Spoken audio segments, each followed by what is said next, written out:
issue was resolved twice, 1974 and then early 2000 when General Musharraf visited, and he told the entire nation on behalf of the entire nation of Pakistan to the entire on behalf of Pakistan to entire nation of Bangladesh.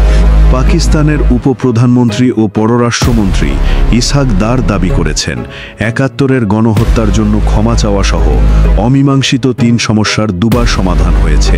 We are working together, to reach a new height in our economic trade relationship. পররাষ্ট্র পর্যায়ের বৈঠকে অমীমাংসিত বিষয়গুলো নিয়ে আলোচনার ব্যাপারে ইসহাক দারের কাছে জানতে চাওয়া হলে তিনি বলেন, অমীমাংসিত ইস্যু নিয়ে ১৯৭৪ সালে প্রথমবারের মতো বিষয়টির নিষ্পত্তি হয়েছে, আর ওই সময়ের দলিলটি দুই দেশের জন্য ঐতিহাসিক।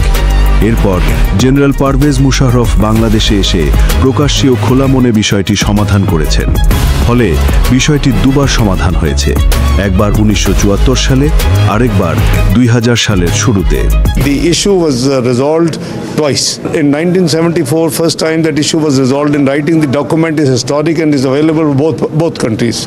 And after that, General Musharraf came here in a very open and candid manner. He actually addressed that issue. Ishaq দারের এ সফরে বাংলাদেশ পাকিস্তানের মধ্যে একটি চুক্তি, 4টি সমঝোতা স্মারক এবং একটি কর্মসূচি সই হয়েছে।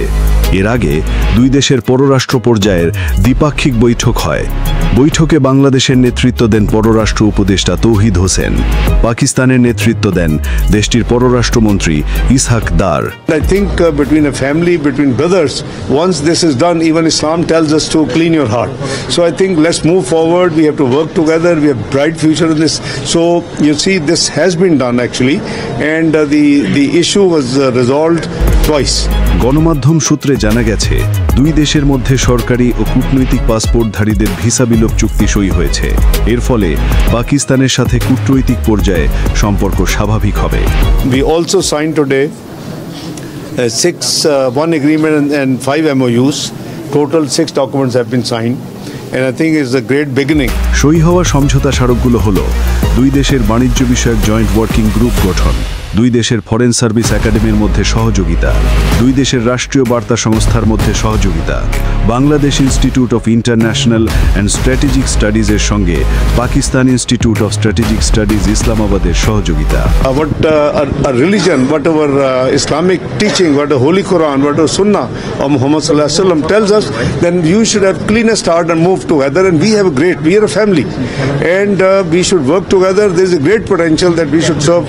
Me, my brother Tawheed, and the entire team should work together to do as better as possible for the peoples of the two countries. এছাড়াও বাংলাদেশ ও পাকিস্তানের মধ্যে সাংস্কৃতিক বিনিময় কর্মসূচি স্বাক্ষরিত হয়েছে। ইসহাক দার তার ঢাকা সফরের প্রথম দিনে বিএনপি, জামায়াতে ইসলামী এবং জাতীয় নাগরিক পার্টির নেতাদের সঙ্গে পৃথক বৈঠক করেন। এসব বৈঠকে তিনি রাজনৈতিক পরিসর সহ নানা ক্ষেত্রে দুই দেশের সম্পর্ক বৃদ্ধির বিষয়ে আলোচনা করেন।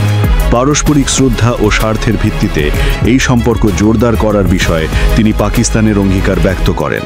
My visit, and I'm grateful for the great hospitality and the welcome which has been accorded to me and my colleagues in the delegation by government of Bangladesh, people of Bangladesh, and my brother counterpart, the Foreign Office of Bangladesh.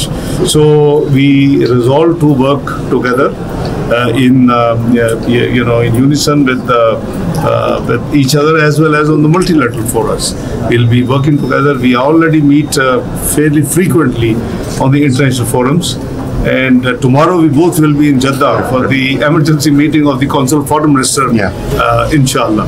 Ishaq দারের সঙ্গে বৈঠক শেষে NCP সদস্য সচিব আক্তার হোসেন সাংবাদিকদের বলেন, NCP মনে করে বিগত সময়ে পাকিস্তান এবং বাংলাদেশের মধ্যকার যে শত্রুভাবাপন্ন সম্পর্ক ছিল সেখান থেকে উন্নতির সুযোগ রয়েছে। আমরা মনে করি বাংলাদেশের সঙ্গে পাকিস্তানের সম্পর্ক বৃদ্ধির ক্ষেত্রে, যে কোনো ধরনের সম্পর্ক বৃদ্ধির ক্ষেত্রে ৭১ ইস্যুকে অবশ্যই ডিল করা উচিত। আমরা সে প্রসঙ্গ তাদের কাছে উত্থাপন করেছি। বাংলাদেশ এবং পাকিস্তানের বিষয়ে আমরা কথাবার্তা বলেছি। আমরা বাংলাদেশের জনগণের যে পারসেপশন সেটা তাদের কাছে উপস্থাপন করার চেষ্টা করেছি। জাতীয় নাগরিক পার্টি এনসিপি মনে করে বাংলাদেশে বিগত সময়ে পাকিস্তান এবং বাংলাদেশের মধ্যকার যে শত্রুভাবাপন্ন সম্পর্ক ছিল সেখান থেকে উন্নতির সুযোগ রয়েছে এবং সেক্ষেত্রে বাংলাদেশের জনগণের যে পারসেপশন সেটাকে সব থেকে বেশি সেন্সিটিভ আকারে আমাদের বিবেচনায় রাখতে হবে। আমরা মনে করি যে বাংলাদেশের সাথে পাকিস্তানের সম্পর্ক বৃদ্ধির ক্ষেত্রে যে কোনো ধরনের সম্পর্ক বৃদ্ধির ক্ষেত্রে অবশ্যই 71 ইস্যু 71-এর ইস্যুকে অবশ্যই ডিল করা উচিত। আমরা সে প্রসঙ্গে তাদের কাছে স্থাপন করেছি। এ নিয়ে ইসহাকদার কিছু বলেছেন কিনা জানতে চাইলে আক্তার হোসেন বলেছিলেন, বিষয়টি পাকিস্তান জানাবে। সম্পর্ক উন্নয়নের ক্ষেত্রে কোনো ধরনের হেজিমনি যাতে কাউকে প্রভাবিত না করে, কোনো ধরনের বিগ ব্রাদার সুলভ যে আচরণ সেটা গোটা দক্ষিণ এশিয়া নিয়ে আমাদের যে চিন্তা, যে গোটা দক্ষিণ এশিয়ায় আমরা যেসব প্রতিবেশী দেশগুলো রয়েছি তাদের মধ্যকার সম্পর্ক হবে ভ্রাতৃত্বের এবং তাদের মধ্যে কোনো ধরনের হেজিমনি, কোনো ধরনের আগ্রাসন, কোনো ধরনের আধিপত্যবাদী মানসিকতা থাকবে না। সেই বিষয়গুলো নিয়ে আমরা পারস্পরিক কথাবার্তা বলেছি। তবে এনসিপির দাবিকে যে মোটেই পাত্তা দিচ্ছে না পাকিস্তান, সেটি ইসহাকদারের বক্তব্যেই পরিষ্কার। 71-এর কৃতকর্মের জন্য আনুষ্ঠানিকভাবে ক্ষমা প্রার্থনা কিংবা বাংলাদেশের ন্যায্য হিস্যার বিষয়গুলোকে মীমাংসিত বলে অভিহিত করেছেন Ishaq Dar. Inshallah, very positive outcomes will be there. Inshallah.